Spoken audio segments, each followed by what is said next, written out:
When shall we three meet again? In thunder, lightning, or in rain? When the hurly-bird is done, when the battle's lost and won. That will be ere the set of sun. Where the place? Upon the heath. There to meet with Macbeth. I come, Grey Malkin. Paddock calls. Anon! Fair is foul. Foul is fair. Hover through the fog and filthy air.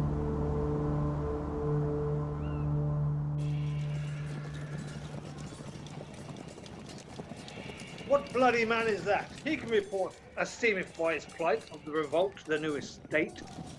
This is the sergeant, who, like a good and hardy soldier, fought against my captivity. Hail, brave friend. Say to the king the knowledge of the broil as thou dost leave it. Doubtful it stood as two spent swimmers had to cling together and choke to their heart. The merciless MacDonald whether to be a rebel, for to that the multiplying villainies of nature doth swum upon him.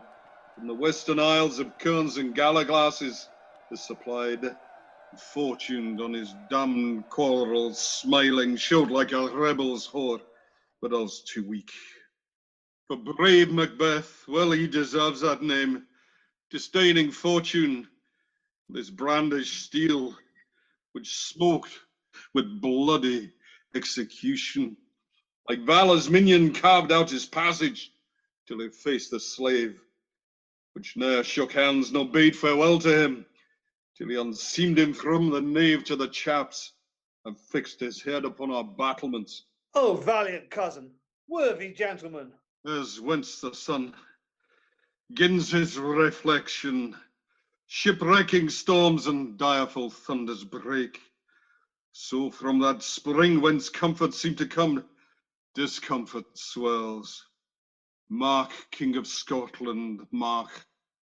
No sooner justice had with valor armed compelled these skipping cunts to thrust their heels, but the Norwegian lord, surveying vantage with furbished arms, and new supplies of men began a fresh assault. Dismayed not this, our captains, Macbeth and Banquo?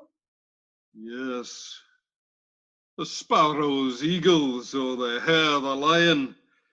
If I say sooth, I must report they were as cannons overcharged with double cracks, so they doubly redoubled strokes upon the foe.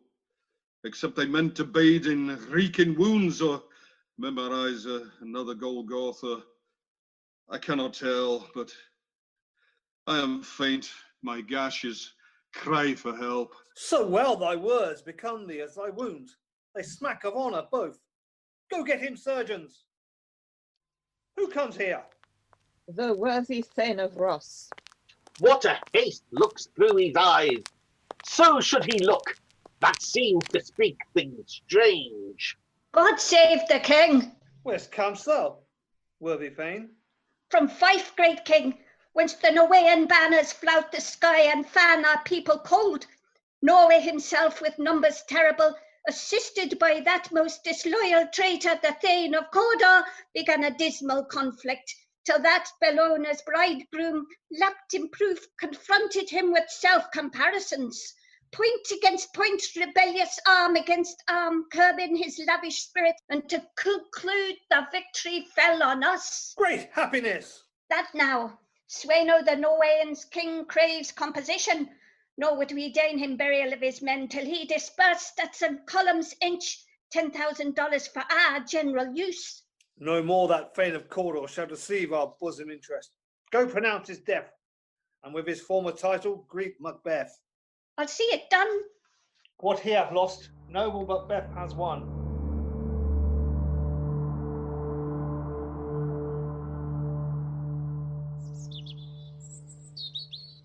Where hast thou been, sister? Killing swine. Sister, where thou? A sailor's wife had chestnuts in her lap, and munched and munched and munched. Give me, quoth I, Aranthe witch, the rump-fed Ronion cries. Her husband's to Aleppo gone, master of the tiger, but in a sieve I'll thither sail, and like a rat without a tail, I'll do, and I'll do. I'll give thee a wind. Thou'rt kind. And I another.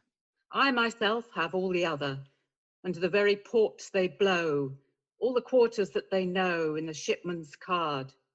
I'll drain him dry as hay. Sleep shall neither night nor day hang upon his penthouse lid. He shall live a man forbid. Weary 7 nights, 9 times 9, shall he dwindle, peak and pine. Though his bark cannot be lost, yet it shall be tempest tossed. Look what I have. Show me, show me. Here I have a pilot's thumb, racked as homeward he did come. A drum, Macbeth doth come. The weird sisters hand in hand, Hostess of the sea and land, Thus to go, about. thrice to thine and thrice to mine. and thrice again to make up 9. Peace, the charms wound up.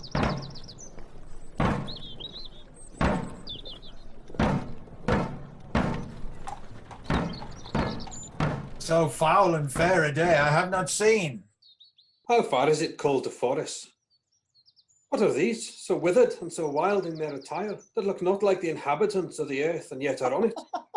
Live you, or are you aught that man may question? You seem to understand me, by each at once her choppy finger laying upon her skinny lips. You should be women, and yet your beards forgive me to interpret that you are so. Speak, if you can. What are you? All hail, Macbeth.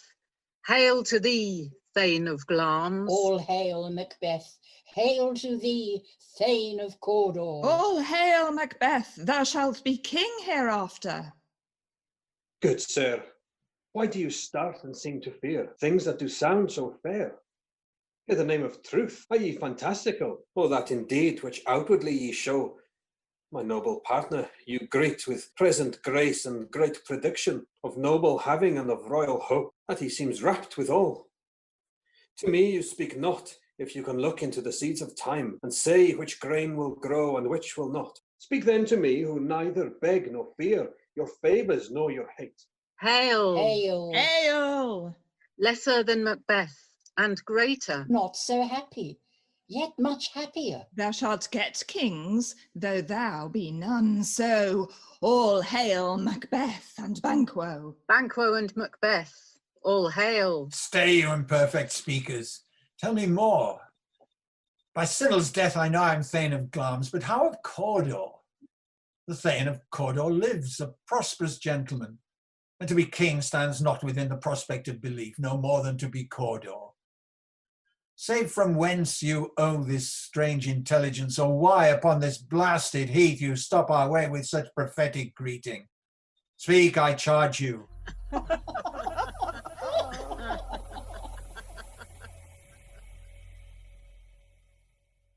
The earth hath bubbles, as the water has, and these are of them. Whither? Are they vanished? Into the air. And what seemed corporal melted as breath into the wind. Would they had stayed. Were such things here as we do speak about?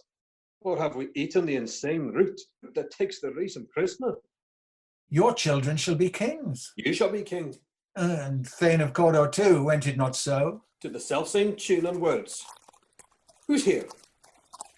The king hath happily received, Macbeth, the news of thy success, and when he reads thy personal venture in the rebels' fight, his wonders and his praises do contend, which should be thine or his. Silenced with that, in viewing o'er the rest of the self-same day, he finds thee in the stout Norwegian ranks, nothing afeard of what thyself didst make, strange images of death, as thick as hail, came post with post, and every one did hear thy praises in his kingdom's great defence, and poured them down before him. We are sent to give thee from our royal master thanks, only to herald thee into his sight, not pay thee. And for an earnest of a greater honour, he bade me from him call thee Thane of Cawdor, in which addition, hail, most worthy Thane, for it is thine. What?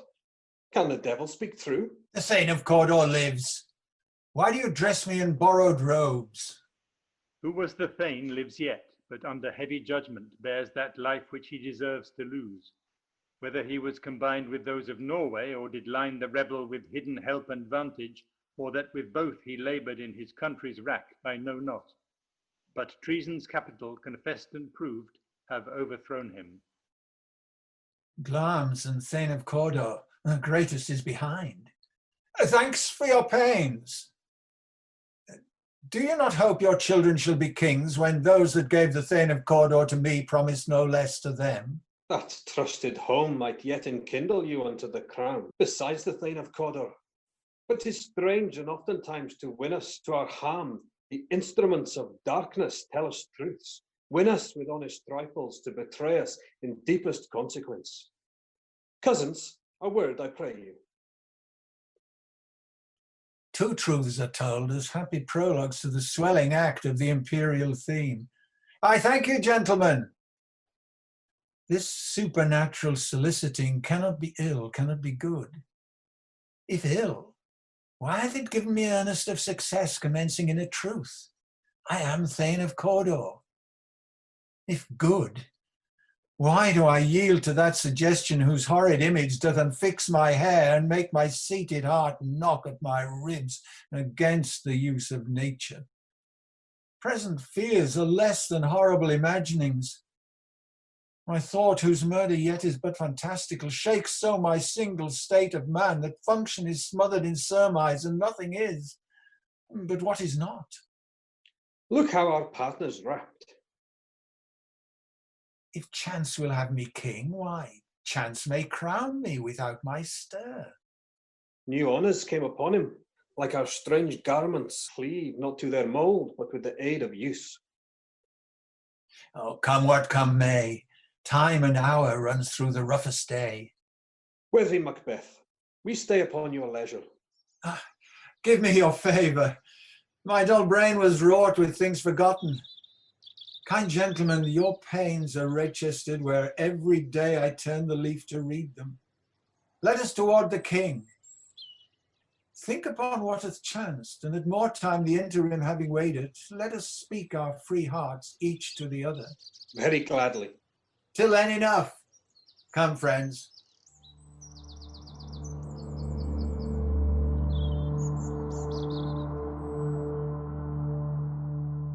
Is execution done on Cawdor? Are not those in commission yet returned? My liege, they have not yet come back, but I have spoke with one that saw him die, who did report that very frankly he confessed his treasons, implored your highness's pardon, and set forth a deep repentance. Nothing in his life became him like the leaving it. He died as one that had been studied in his death, to throw away the dearest thing he owed, as 'twere a careless trifle. There's no art to find the mind's construction in the face. He was a gentleman on whom I built an absolute trust. O worthiest cousin, the sin of my ingratitude even now was heavy on me.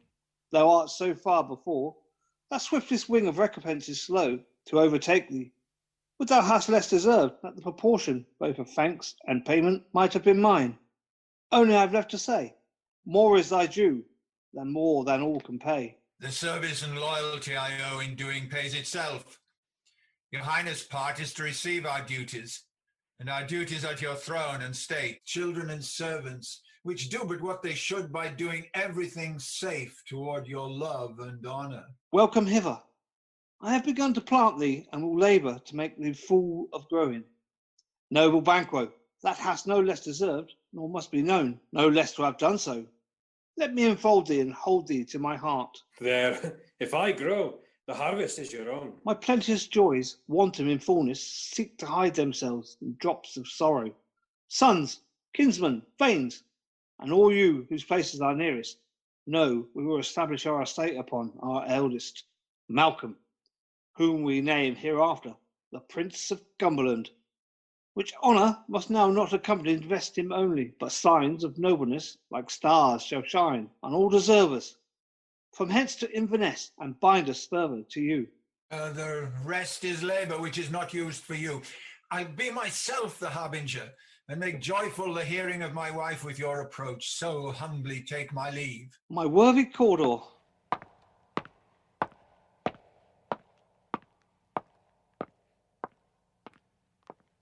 The Prince of Cumberland. That's a step on which I must fall down or else o'erleap, for in my way it lies. Stars, hide your fires. Let not light see my black and deep desires. The eye wink at the hand, yet let that be which the eye fears when it is done to see. True, worthy Banquo. He is full so valiant, and in his commendations I am fed. It is a banquet to me. Let's after him, whose care is gone before to bid us welcome. It is a peerless kinsman.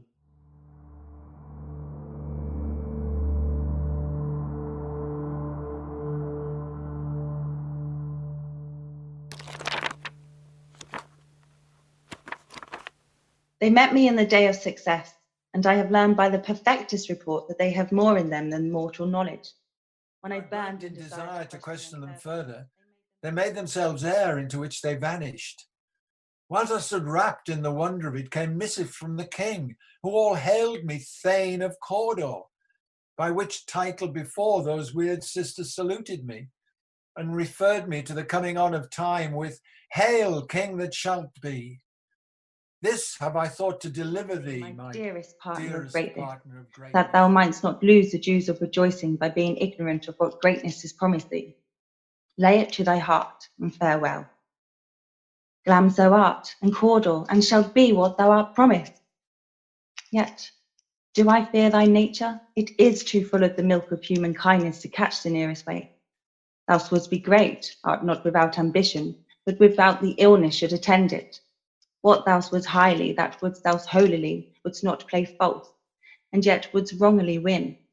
Thou dost have great glance at which prize, thus thou must do, if thou have it, and that which rather thou dost fear to, than wishes should be undone. Hie thee hither, that I may pour my spirits in thine ear, and chastise with the valour of my tongue that impedes thee from the golden round, which fate and metaphysical aid doth seem to have the crown withal.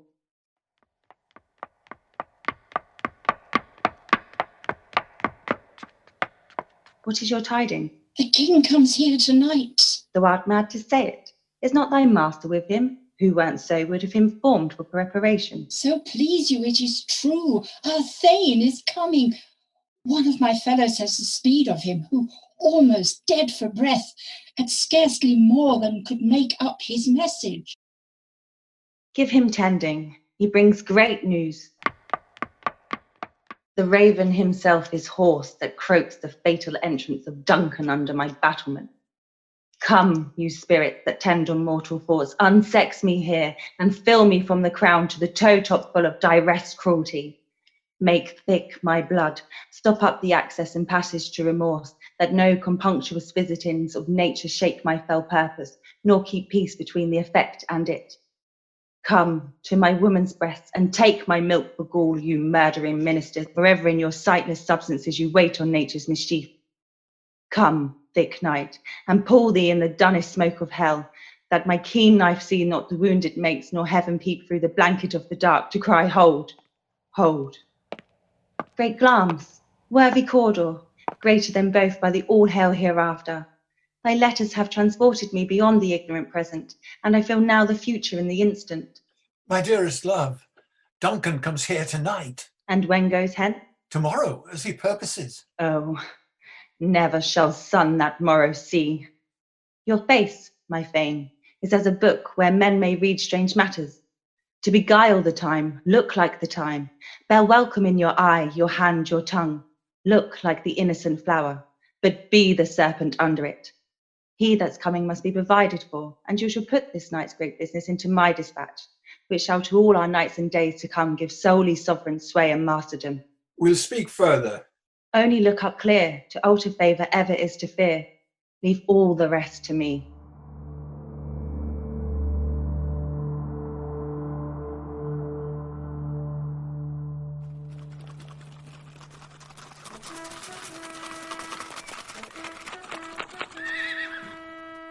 The air, nimbly and sweet, recommends itself unto our gentle senses.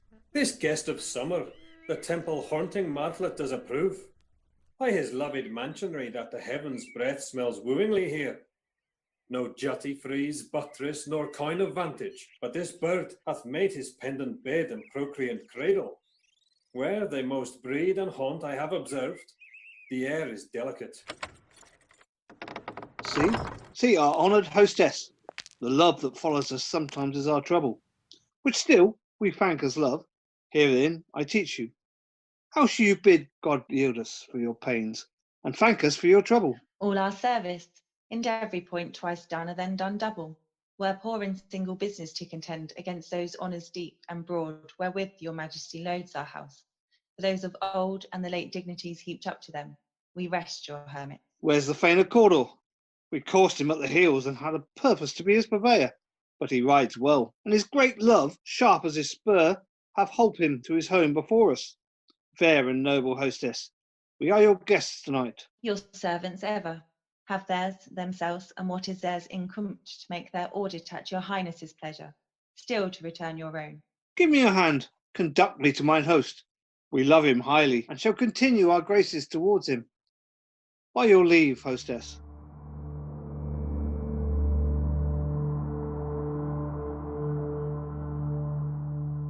If it were done when 'tis done, then 'twere well it were done quickly. If the assassination could trammel up the consequence and catch with his surcease success, that but this blow might be the be-all and the end-all here. But here upon this bank and shoal of time we jump the life to come. But in these cases we still have judgment here, that we but teach bloody instructions, which being taught return to plague the inventor. This even-handed justice commends the ingredients of our poisoned chalice to our own lips. He's here in double trust. First as I'm his kinsman and his subject, strong both against the deed. Then as his host, who against his murder should shut the door, not bear the knife myself. Besides, this Duncan hath borne his faculties so meek, hath been so clear in his great office, that his virtues will plead like angels, trumpet-tongued, against the deep damnation of his taking off. And pity, like a naked newborn babe striding the blast, or heaven's cherubim horsed upon the sightless courage of the air, shall blow this horrid deed in every eye, the tears shall drown the wind. I have no spur to prick the sides of my intent, but only vaulting ambition, which o'erleaps itself and falls on the other. How now, what news? He has almost supped. Why have you left the chamber? Hath he asked for me? Know you not he has. We will proceed no further in this business. He hath honoured me of late, and I have bought golden opinions from all sorts of people, which should be worn now in their newest gloss, not cast aside so soon. Was the hope drunk wherein you dressed yourself? Hath it slept since, and wakes it now to look so green and pale at what it did so freely? From this time such I account thy love. Art thou afeard to be the same in thine own act and valour as thou art in desire? Wouldst thou have that which thou esteemest the ornament of life, and live a coward in thine own esteem, letting I dare not wait upon I would, like the poor cat in the adage? Oh, prithee, peace. I dare do all that may become a man. Who dares do more is none. What beast was it then that made you break this enterprise to me? When you durst do it, then you were a man, and to be more than what you were, you'd be so much more than man. Nor time nor place did then adhere, and yet you would make both. They have made themselves, and that their fitness now does unmake you. I have given suck, and know how tender 'tis to love the babe that milks me. I would, while it was smiling in my face, have plucked my nipple from his boneless gums and dashed the brains out, had I so sworn as you have done to this. If we should fail? We fail. But screw your courage to the sticking place, and we'll not fail. When Duncan is asleep, whereto the rather shall his day's hard journey soundly invite him, his two chamberlains will I with wine and wassail so convince that memory, the warder of the brain, shall be a fume, and the receipt of reason a limbic only, when in swinish sleep their drenched natures lie as in a death. What cannot you and I perform upon the unguarded Duncan? What not put upon his spongy officers who shall bear the guilt of our great quell? Bring forth men, children only, for thy undaunted metal should compose nothing but males. Will it not be received when we have marked with blood those sleepy two of his own chamber, and used their very daggers, that they have done it? Who dares receive it other, as we shall make our griefs and glamour roar upon his death? And settled, and bend up each corporal agent to this terrible feat. Away, and mock the time with fairest show. False face must hide what the false heart doth know.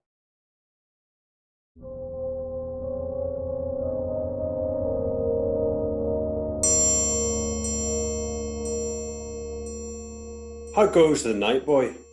The moon is down. I have not heard the clock. And she goes down at 12. I take it 'tis later, sir. Hold. Take my sword. There's husbandry in heaven. Their candles are all out. Take thee that too. A heavy summons lies like a lead upon me, and yet I would not sleep. Merciful powers, restrain in me the cursed thoughts that nature gives away in repose. Give me my sword. Who's there? A friend. What, sir? Not yet at rest? The king's abed. He hath been in unusual pleasure, and sent forth great largesse to your offices. This diamond he greets your wife withal, by the name of most kind hostess, and shut up in measureless content. Being unprepared, our will became the servant to defect, which else should free have wrought. All's well. I dreamt last night of the 3 weird sisters. To you they have showed some truth. Oh, I think not of them. Yet when we can entreat an hour to serve, we would spend it in some words upon that business, if you would grant the time. At your kindest leisure. If you shall cleave to my consent, when 'tis, it shall make honour for you. So I lose none in seeking to augment it, but still keep my bosom franchised and allegiance clear. I shall be counselled. Good repose the while. Thanks, sir. The like to you. Go bid thy mistress, when my drink is ready, she strike upon the bell. Get thee to bed.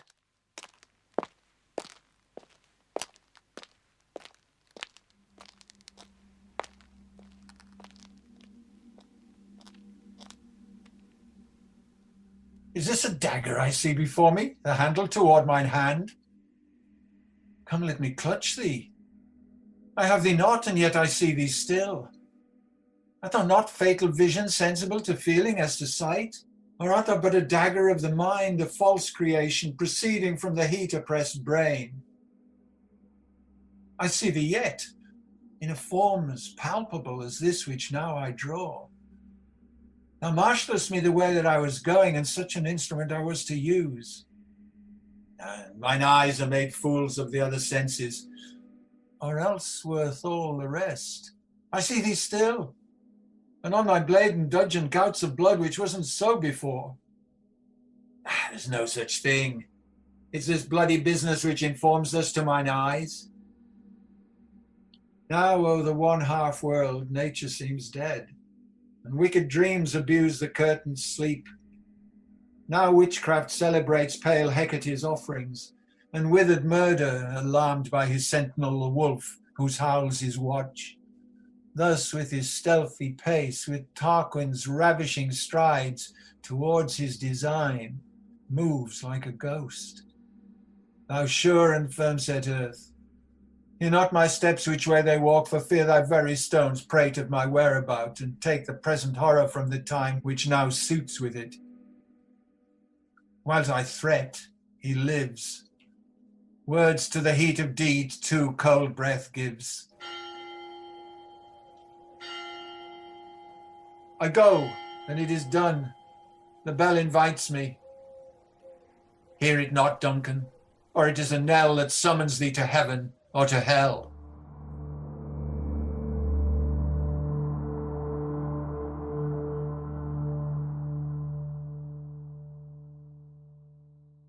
That which have made them drunk have made me bold.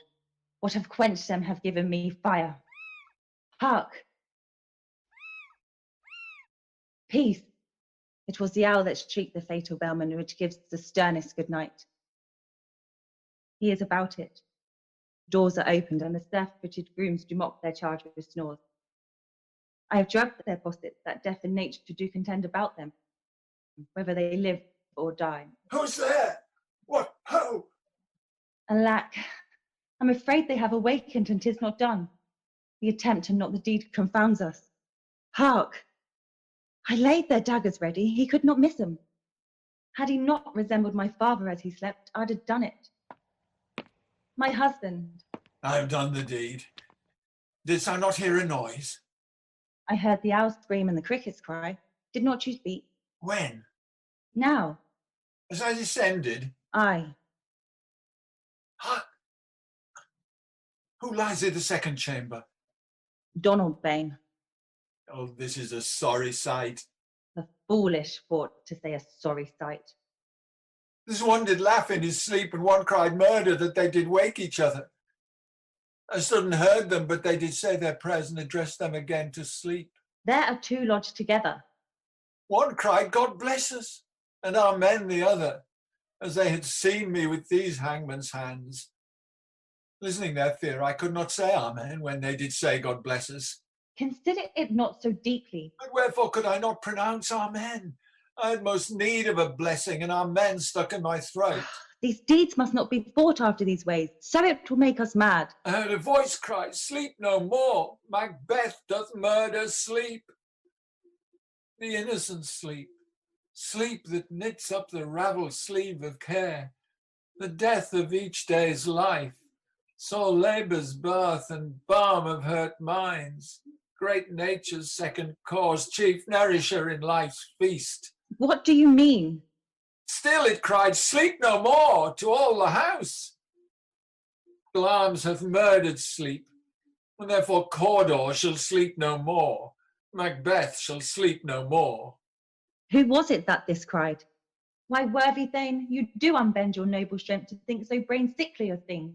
Go get some water and wash this filthy witness from your hand. Why did you bring these daggers from the place? They must lie there. Go carry them and smear the sleepy grooms with blood. Oh, I'll go no more. I'm afraid to think what I have done. Look on't again, I dare not. Oh, infirm of purpose. Give me the daggers. The sleeping and the dead are but as pictures. 'Tis the eye of childhood that fears a painted devil. If he do bleed, I'll gild the faces of the grooms of all, for it must seem their guilt.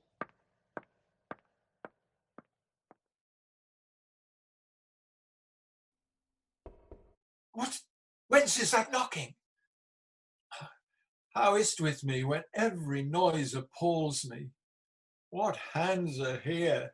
Ah, they pluck out mine eyes. Will all great Neptune's ocean wash this blood clean from my hand? No, this my hand will rather the multitudinous seas incarnadine, making the green one red. My hands are of your colour, but I shame to wear a heart so white. I hear a knocking at the self-entry. Retire we to our chamber. A little water clears us of this deed. How easy it is then. Your constancy have left you unattended. Hark! More knocking. Get on your nightgown, lest occasion call us, and show us to be watchers. Be not lost so poorly in your thoughts. To know my deed, 'twere best not know myself. Awake, Duncan, with thy knocking. I would thou couldst.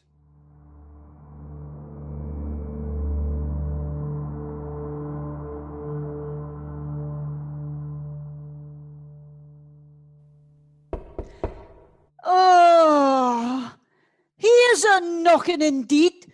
If a man were porter of hell gate, he should have old turning the key. Knock, knock, knock. Who's there? In the name of Beelzebub? Here's a farmer that hanged himself on the expectation of plenty. Come in, time. Have napkins enow about you. Here you'll sweat for it. Knock, knock. Who's there in the other devil's name? Faith, here's an equivocator that could swear in both the scales against either scale, who committed treason enough for God's sake, yet could not equivocate to heaven. Oh, come in, equivocator. Knock, knock, knock. Who's there? Faith, here's an English tailor come hither for stealing out of a French hose.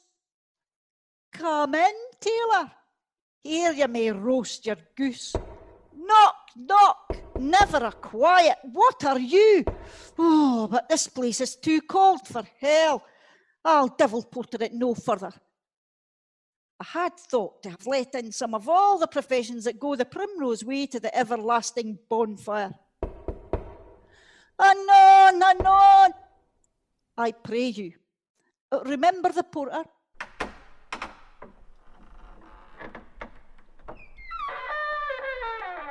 Was it so late, friend, ere you went to bed, that you do lie so late? Faith, sir, we were carousing till the second cock, and drink, sir, is a great provoker of three things. What three things does drink especially provoke? Marry, sir, nose painting, sleep, and urine.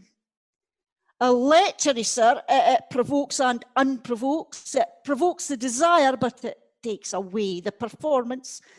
Therefore, much drink may be said to be an equivocator with lechery. It makes him and it mars him. It sets him on and it takes him off. It persuades him and disheartens him. Makes him stand to and not stand to. In conclusion, equivocates him in a sleep and, giving him the lie, leaves him. I believe drink gave thee the lie last night.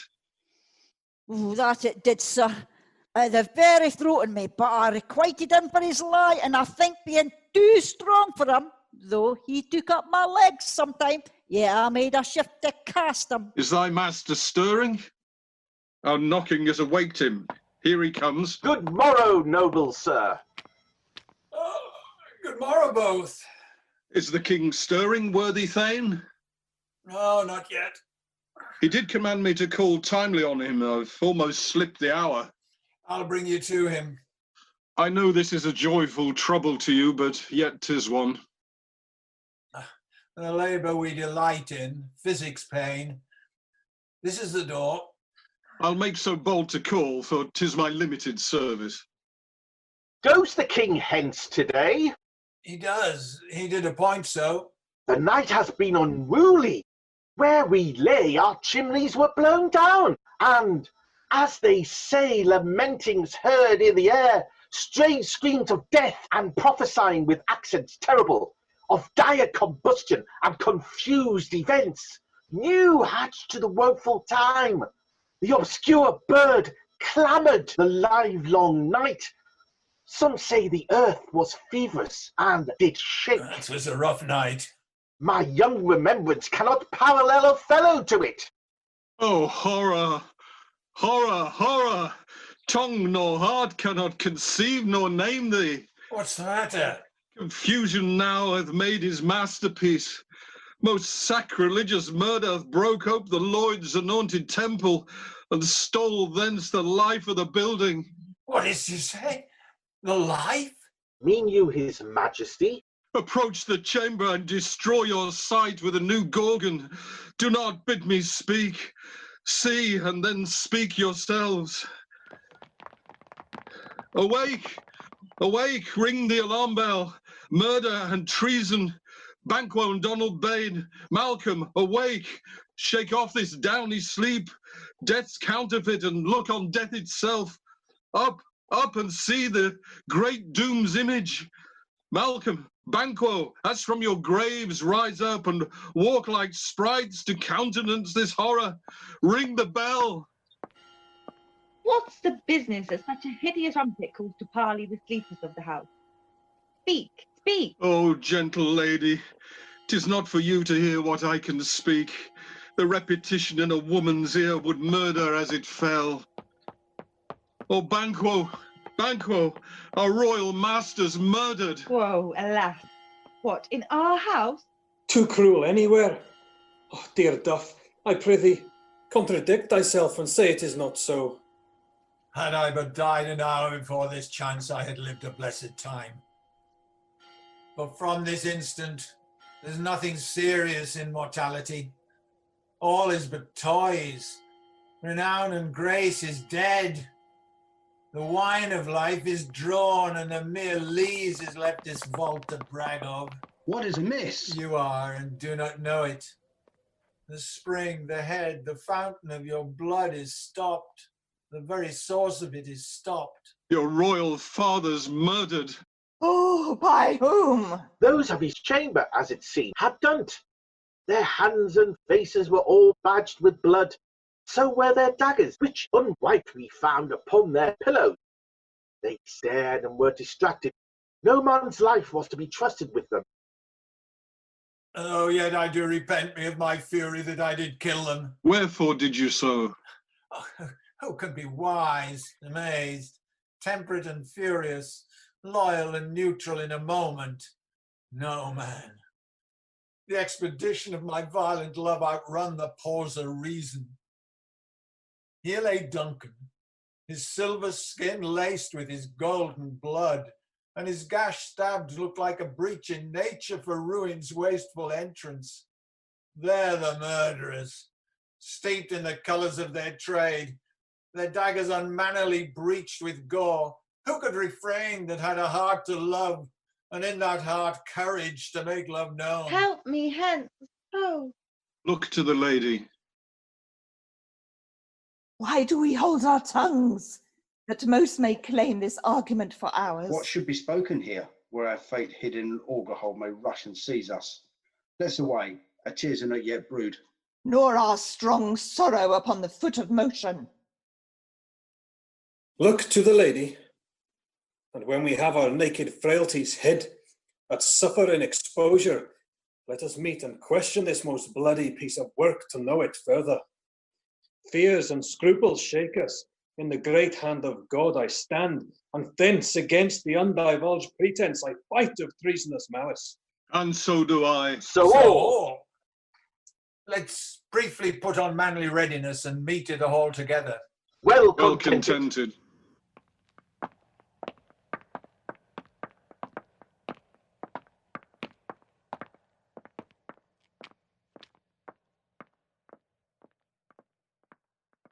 What will you do?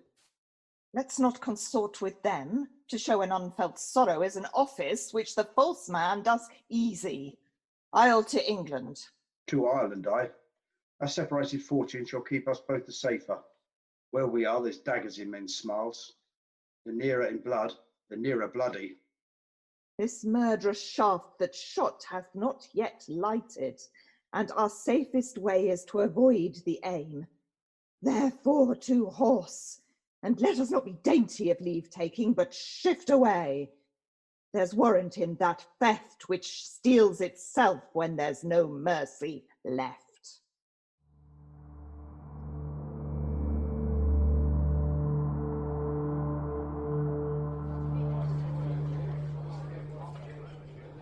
Threescore and 10 I can remember well, within the volume of which time I have seen hours dreadful and things strange, that this sore night hath trifled former knowings. Ha, good father, thou seest the heavens as troubled with man's act, threatens his bloody stage. By the clock 'tis day, and yet dark night strangles the travelling lamp. Is night's predominance or the day's shame that darkness does the face of the earth entomb, when living light should kiss it? 'Tis unnatural, even like the deed that's done. On Tuesday last, a falcon, towering in her pride of place, was by a mousing owl hawked at and killed. And Duncan's horses, a thing most strange and certain, beauteous and swift, the minions of their race, turned wild in nature, broke their stalls, flung out, contending 'gainst obedience, as they would make war with mankind. 'Tis said they eat each other. They did so to the amazement of mine eyes that looked upon't. Here comes the good Macduff. How goes the world, sir, now? Why, see you not? Is known who did this more than bloody deed? Those that Macbeth hath slain. Alas the day, what good could they pretend? They were suborned. Malcolm MacDonald Bale, the king's 2 sons, are stolen away and fled, which puts upon them suspicion of the deed. 'Gainst nature still, thriftless ambition that with raven up thine own life's means. Then 'tis most like the sovereignty will fall upon Macbeth. He is already named and gone to Scone to be invested. Where is Duncan's body? Carried to Combekill, the sacred storehouse of his predecessors and guardian of their bones. Will you to Scone? No, cousin, I'll to Fife. Well, I will thither. Well, may you see things well done there. Adieu, lest our old robes sit easier than our new. Farewell, father. God's benison go with you, and with those that would make good of bad and friends of foes.